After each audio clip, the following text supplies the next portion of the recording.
Alien Flight School. Today our mobile campus is here in Riverside Park amongst the squirrels in the trees. Do you feel the wind out today? The first lesson is all about the wind. The wind is very important in flight. The birds, study the birds, because you want to learn how to fly. The birds already know how to fly. So you study the birds. The Canadian blue eagle displaces with his chest as much air as a small plane. So that's the same thing you want to do. Get that into your chest so that you can plunge into the abyss. Now, third lesson is colors. Colors are very important to flight. Remember when Alexander Calder was painting all those airplanes down in Texas and everything? He wanted them to look like they were playthings of the sky, so that it was natural that they should fly, that they should be in the air. That's the way you want to look like you're supposed to fly. Especially your head. Color your head. You want your head to lift off. You want your head to take off and be very, very familiar going up. So get that head in a kind of an up position. An up position. It's like having a chocolate souffle, you know, with someone you just met, and you're sitting there and you're having that nice, hot, rich chocolate, that cool whipped cream, and you know later on that night you're going to have sex with that person. Well, that's what I mean. You want that kind of lift off. You want that tingling sensation. You want that kind of anonymous alien first time kind of thing. That's what you want. Now, here's another little outfit that reminds me of when I have sex the first time. It makes me a little shaky in the knees, you know what I mean? And I kind of get that energy, get that tingling going to myself. I mean, don't I look like something that should take off? And then you take off. You just let it hop, that thing will go inside you. Just take off. All right. See? Alien flying's like any other kind of flying, really. If you know how to use your instruments, you'll be all right. Now, you know when pilots are going blind flying, they can't see anything because of the murk and pea soup fog. You have to rely totally on your instruments. Well, this is a control panel. We'll show you how to use these. We have hands-on training. Hands-on. You'll be know exactly how to use these things because it's important to learn blind flying. See, I'll tell you what I mean. Blind flying is when there's no vision, and you gotta rely on your instruments. I'll give you an example. It's a little bit like when you're working on a jigsaw puzzle. I got a jigsaw puzzle here. I got 500 pieces. It's of a fountain, you see? Those are the pieces. I got another jigsaw puzzle. Same puzzle, right? 500 pieces. I put them down. I mix them all up, right? So we don't know just exactly which fits in which puzzle. I take this one piece, you see there's a 50-50 chance I'm gonna be in the wrong puzzle. That's the way alien flying is. Alien blind flying. You make a wrong choice, you press the wrong button, and you end up in the wrong puzzle. You end up in the wrong sky. And you don't want to do that, at least if you don't know what you're doing. I've had this experience, I can tell you how it is. That's the first time it happened to me, the first time I went to alien skies. I went to the wrong sky by mistake. I didn't know, I didn't realize. You see, up there, dress and attitude have as much to do as thrust and lift down here in the regular skies.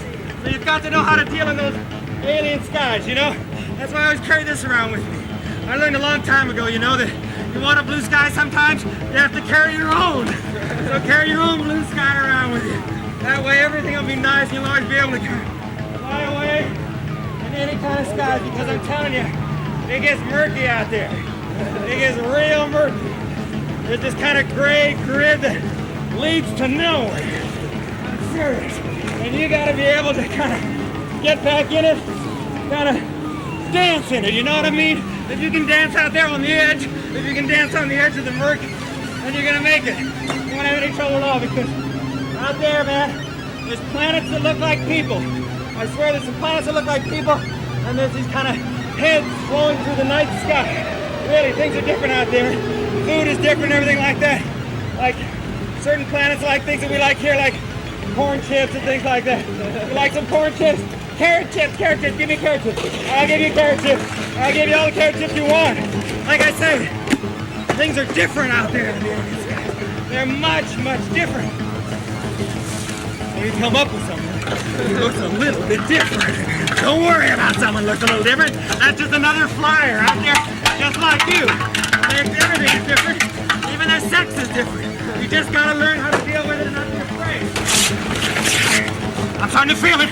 I'm ready. I'm starting to feel it. I can feel it coming. These are the alien skies saying, come, we want you. I can feel the vortex. The vortex is swirling around me. I'm I'm right in the middle of the vortex. I can feel it coming from above. It's up there, and I am ready for it. I'm ready for it, I'm ready. It's coming down, it's coming down. I can see it coming there. It's coming through the trees. It's into the trees. It's falling over me. I'm gonna take it. That's it. I can feel it. That's it. Take me. Oh, this is it. I know it. I can feel it. I'm being moved. I think it's spinning around inside me. It's spinning around. I'm spinning it.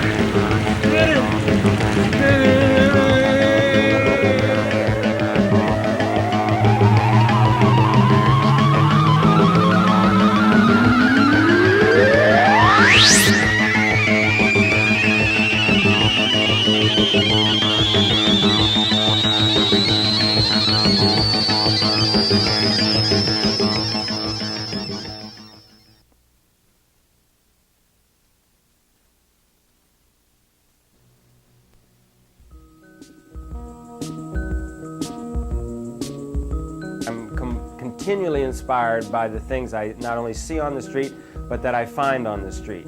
I feel I'm very much a part of my environment in New York City. I'm inspired by the environment and I give back to the environment when I do my shows out there. I get things from the trash, I use them 2 or 3 more times, and I throw them away in the trash. I'm constantly recycling trash. He comes out and he looks for his food, and he gets out. He gets his food.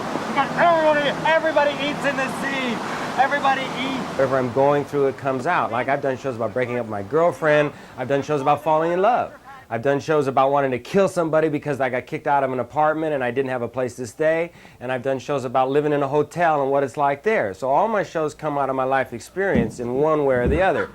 And the thing is, you know, this frustration during the day kind of extends into my night and extends into my sleep. And I have these nightmares, you know, like I'm in this kind of monster real estate woman's office, you know, she's an agent, you know, and she answers the phone and she says, oh, we have a room for you. And yes, it has Venetian blinds and a wall jack for the phone. And it's only $1,000 a month, and there's only $1,000 security, and there's only $1,000 for the agency, and there's only $1,000 for the last month's rent, you know, whenever you're going to leave, and there's $1,000 for the super, that's just key money. So you get your $5 grand together, and you meet me over there on East 10th Street and Avenue D, and you can move right in. I wake up, my heart's beating like this, you know, and I find out, hell, the reality is just as bad as the nightmare. I know right away. I know after the show's over by how much I'm sweating whether the show was any good. The more sweat, the better it usually works out. I also know right at the end if nothing worked. And I kick my props at times. I mean, I'm just pissed off because I blew it. I didn't do a good show in front of the people that I happened to be in, and I wanted to do something. Lots of things didn't work. But when everything starts to work, and when I don't know what's coming next myself, and yet what I choose to do next is correct and carries me on somewhere else, then I know that was a good show. And I get about 3/4 of the way through the show, and I get into a little trance. And if that trance is right, it'll carry me out. So that by the end of the show, man, I'm zoned, completely zoned out right here. And the best shows I've done, I'm blissed out at the end. Don't remember, right? I don't remember how it ended. It was about 10 years ago. It was the day after Easter in Seattle, Washington, and I'd blown up a lot of balloons because we were starting a theater, we thought. And my head was very, very clear. When you blow up a lot of balloons, you get rid of a lot of dead air. And all of a sudden, I'm walking along the lake there, and this big thing in the sky. I don't know what. I mean, it was magical. It just said, "Performance is anything done with purpose and style." And that came right out of the clouds into my forehead. I swear, it was like a magical time. And I've never looked back. I've always thought, well, that's what I'll do. I'll become a performer. I'd never performed before. I'd always been a playwright. Now, I'll learn how to become a performer by going out and performing as long as I'm doing purposeful actions, stylish. That'd be my own personality, whatever style I added to it. And that was it. So I've been doing them ever since. You're the best thing that ever happened to me. Some things I can do without. I know, you know what I need. But even in heaven, I'd have to get out. Living alone, and I like it. I wrote some songs with Richard Bone, and we had a group called Alien Bone for a while. I've got my own way for going insane. I'd write and sing the songs, and he'd write and play the music. And we did a lot of songs, and we had a lot of shows. That was a very nice enterprise. I like doing that. I don't do that so much anymore, but I do have music in my act. Things were getting a little too buggy. I was kind of losing my equilibrium.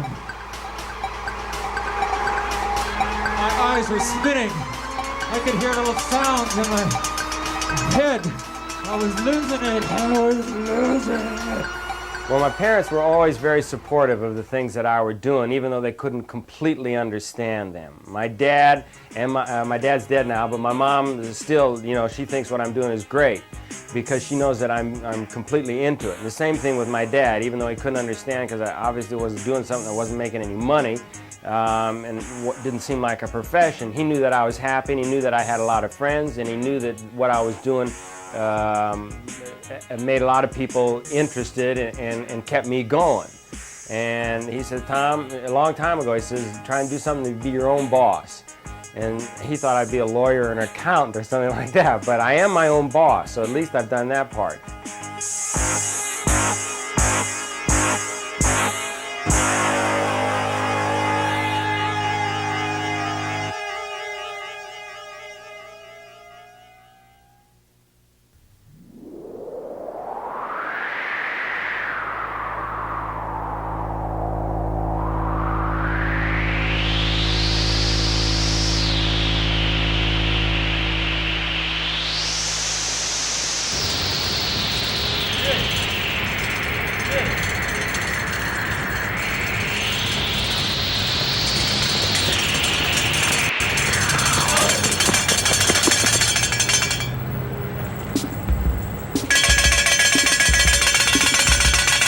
Don't stop me, Mr. Custom Man. I gotta go to my lover girl. Oh! This is my case. Sure is my case. I know it's too bad there's a hole in it. What the heck? There might be a hole in it because I gotta carry my equipment. I have to have some magazines. Where would I be without psychology today? I need my magazines. I need my reading material. It's in my rider. That's all I got. Believe me, I don't have anything more than magazines.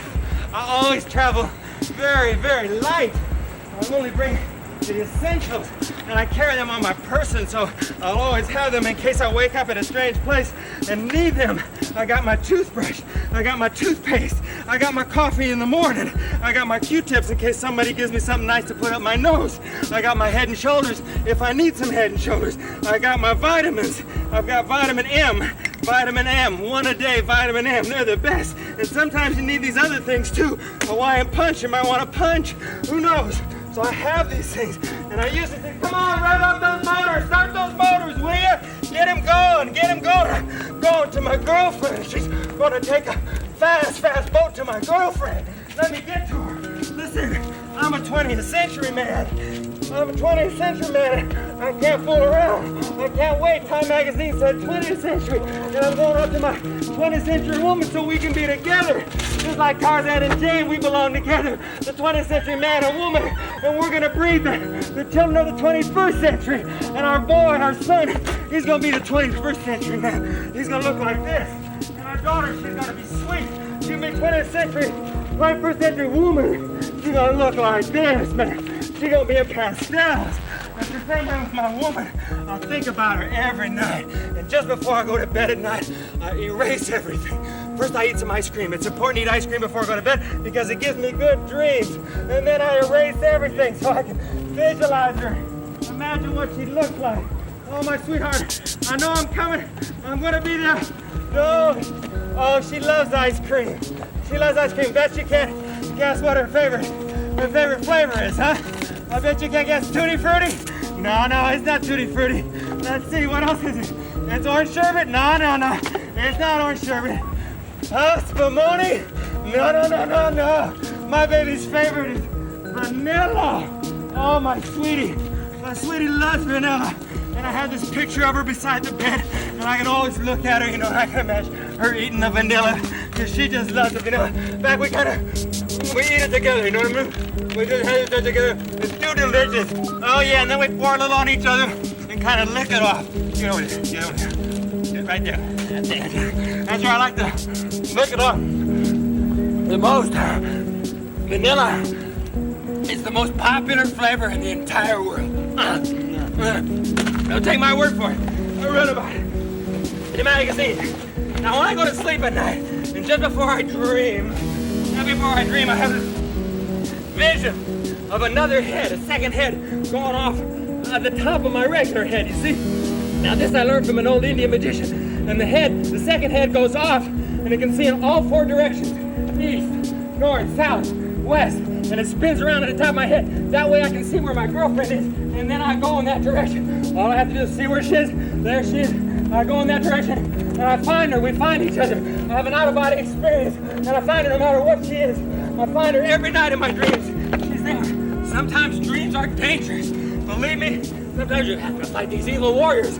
Sometimes someone comes up to me, man, I need to protect myself. And believe me, I can do it. I can be mean and tough if I have to. I don't need anybody else to tell me. I can get down in my dreams, and sometimes I do. But I take protection, have the protection of my spirit. Believe me, I found out the only way to deal with monsters and dreams is to subdue them. That's what I said, subdue them, to fight them. Because they come out every night, or even just Halloween night. They'll be in the dreams, they'll be in my dreams. When they come at me, man, I subdue them. I fight them, I go at them because they bring all sorts of problems, all sorts of evil, all sorts of anxieties. One time I had an anxiety and I had the herpes, but I didn't have the herpes. It was just a dream, that's all. I mean, how bad can things be in a dream? You ain't gonna die in your dreams. Now I'm getting to where the night turns into the orange in the morning and then turns into the red of the sunrise. And that's when I start to get hot. I can see it. I can see that. It's the red hot sun, that glow sun that kind of burns in my forehead. You know how it gets when it gets real hot in the center of your forehead? That's what happens to me. It's like the sunrise. And then I know she's coming. I can see her right in front of me. And I get all excited. There's no way out of it. It makes no difference where I am, what dream I'm in or anything, man. I feel the same way whenever I see my woman. The same way I stand up straight. Really, and then I can imagine her lips. I see her sweet, sweet lips. And they're kind of going around looking for me. You know, she gets excited too. She kind of starts drooling. You can see her drooling, you know. And then she comes real close to me. And she wants to kiss me. Kiss me, baby. Kiss me. Oh, I love it when she loves me too. We're just a couple of love crazy kids, man. I'd like to kiss each other and to do it. Don't think that we ever stop everything. The idea is to do it. Do it any way you can. Do it. Do it. I love it. We belong together. You know we belong together. Believe me, we understand each other. We understand each other. We know exactly.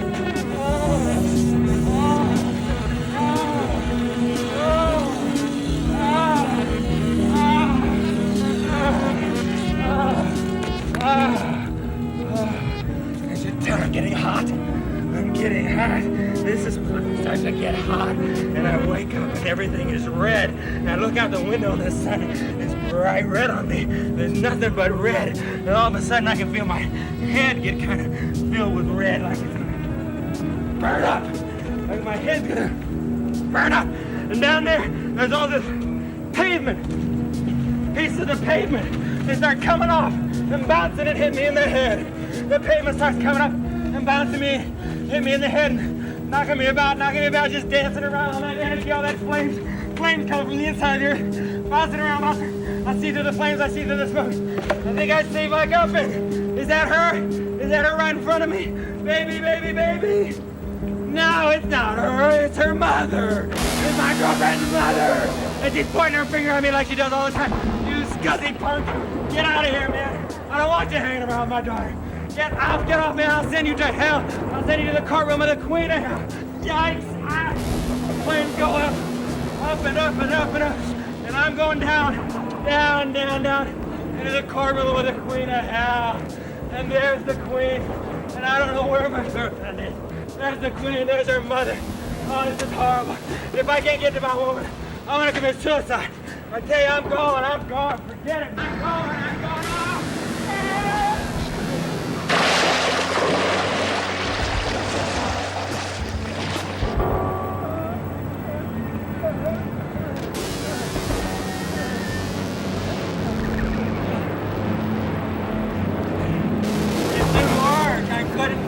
Don't you think I'm sincere by now? Won't you please let me out of that ship?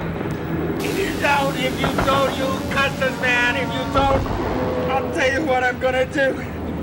I'm gonna kill myself. I'm gonna kill myself.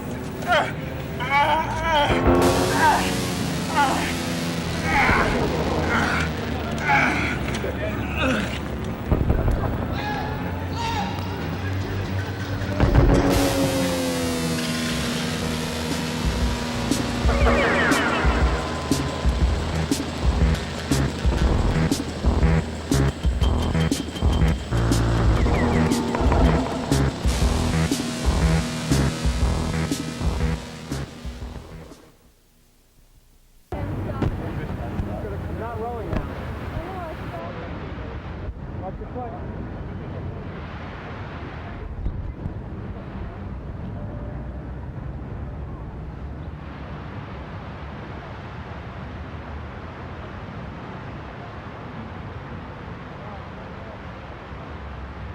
No.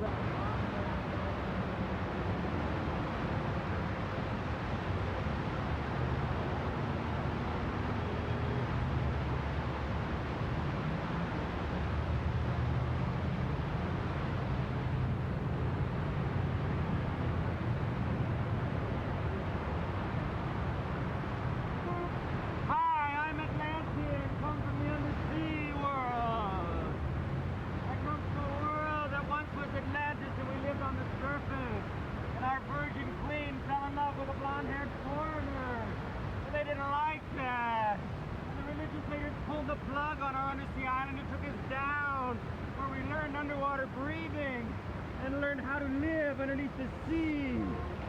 And every once in a while, mermaids like me come up out of the sea to lure you and entice you into coming down.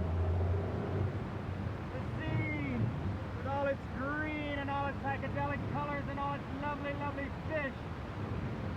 Let me show you what it looks like. Let me show you what it is.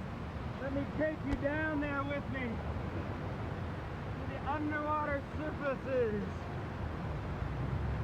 Green, green, lovely, lovely greens, lovely, lovely, beautiful colors. Come down there with me where everything is the color of kelp and seaweed. Many people now even eat seaweed because they understand it's beneficial, nutritional. It's like wheat under the sea. We use everything down there. There's photosynthesis. It goes on underneath the sea, just like up here. Look, the bottom of the sea is just like an underwater garden.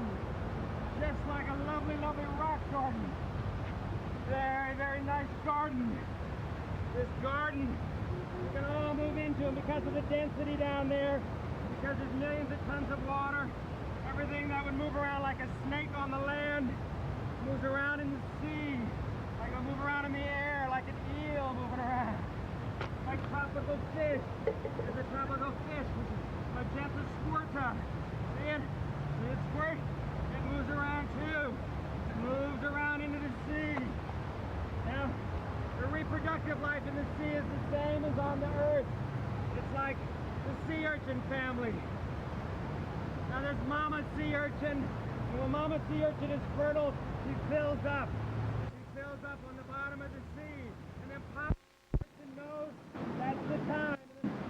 Papa sea urchin, he comes in, and sits down on mama sea urchin, and then 9 weeks later, they have the baby sea urchins, and the sea urchins are in a little sack. She leaves them in a sack on the bottom of the sea, and then they come up.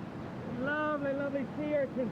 Look at how they float underwater. Like these lovely sea urchin families. All life down there is like that. Everybody breathes, reproduces, following their nature. Schools and schools of fish. Thousands and thousands of fish are born each day under the sea. They'll be down there. All you have to do is go down there and become a part of them. Look at them, they swim in schools.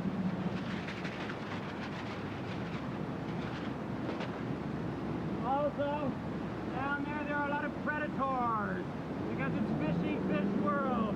And a manta ray, just like an eagle in the sky, a manta ray floats softly, softly above the surface of the ocean floor, hardly moving its wings, coming in until it too gets some food. Like I say, it's fishy fish. And you know what happens? The little fish, and then the bigger fish comes after the little fish, And then the bigger fish eats the little fish. Right. Just like that, he eats the little fish. And then look out, here comes another bigger fish. And that bigger fish, he eats that fish too. This is the way it is. It's a fish eat fish world down there. But don't feel bad. No matter how small you are as a fish, like this one right here, no matter how small you are, there's still smaller fishes that you can eat. And then they come out too. Now, because of the centuries of mutations underneath the water, there are different kinds of things you've never seen on the surface. Like you've seen the giant tortoise. The giant tortoise, he's got to be careful someone doesn't step on him. Someone doesn't eat him up till he disguises himself till he's ready to come out. That's it. Giant tortoise trying to disguise himself as part of the environment. And then when he becomes too hungry or he thinks it's real safe, he comes out. He comes out and he looks for his food. And he gets out. He gets to eat too. Because everybody eats in the sea. Everybody eats. And then, of course, you know, there's more than one electrified fish. Not just an electric eel. There is a mammal that lives in the Indian Ocean called the electric blue kraken. Electric blue kraken, and it has electricity, and it comes after its prey by trying to first stun the prey with electricity. Uh-oh, there comes one now.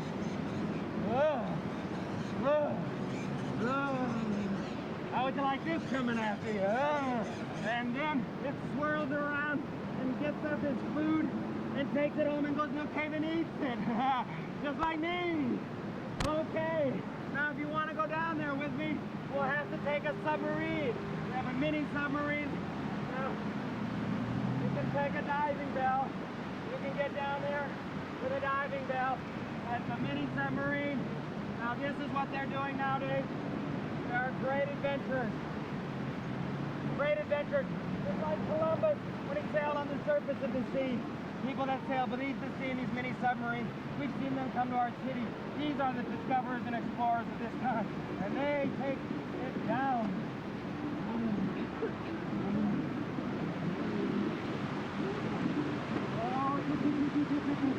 But there's a lot of dangers under the sea that they don't have up here. Oh, I see one now. It's an underwater tidal wave. It's just like a tornado whipping over the surface. Here it comes.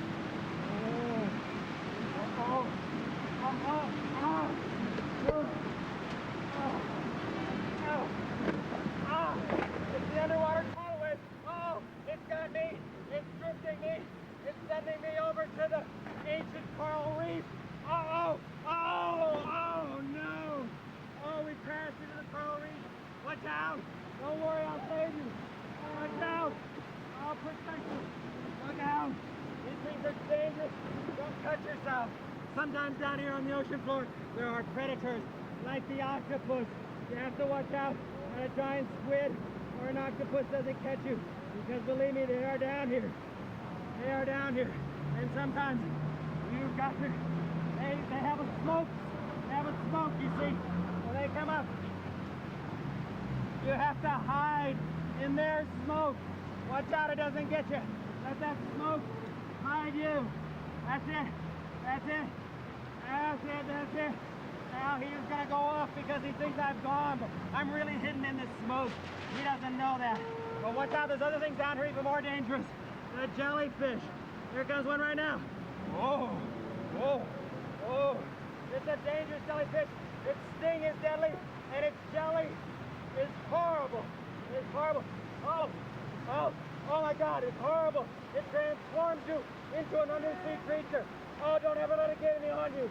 Don't, because it's too horrible for words. It transforms you into an undersea creature. And then what you have to do is you have to go under the sea with me and live there forever. Now, would you like to do that? Well, you might. So, I'll tell you what it's like. It's very, very nice under the sea. You become a fish. Why worry about becoming a fish under the sea? It could be very, very nice. I mean, it's just another state of consciousness. You can be real, real sublime. You can float around. I mean, it's better than being shark bait up here for somebody else, right? But when your chance comes, take it. Come down with me to the sea. I'll take you there. Don't worry, there won't be any more sea wrecks. You can come down with me. Because my name is Atlantean, and I live in the undersea world. And you are invited to come with me. There.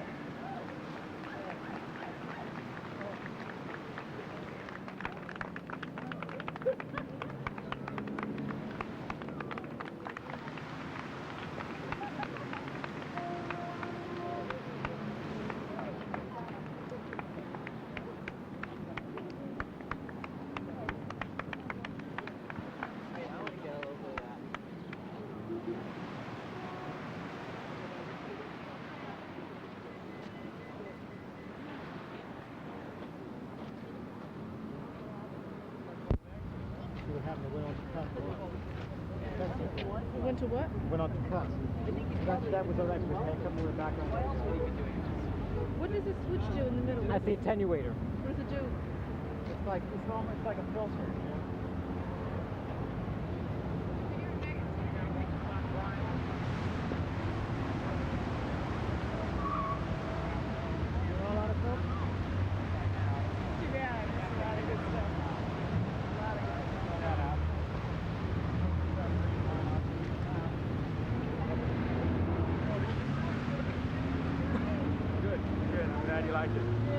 Okay, good.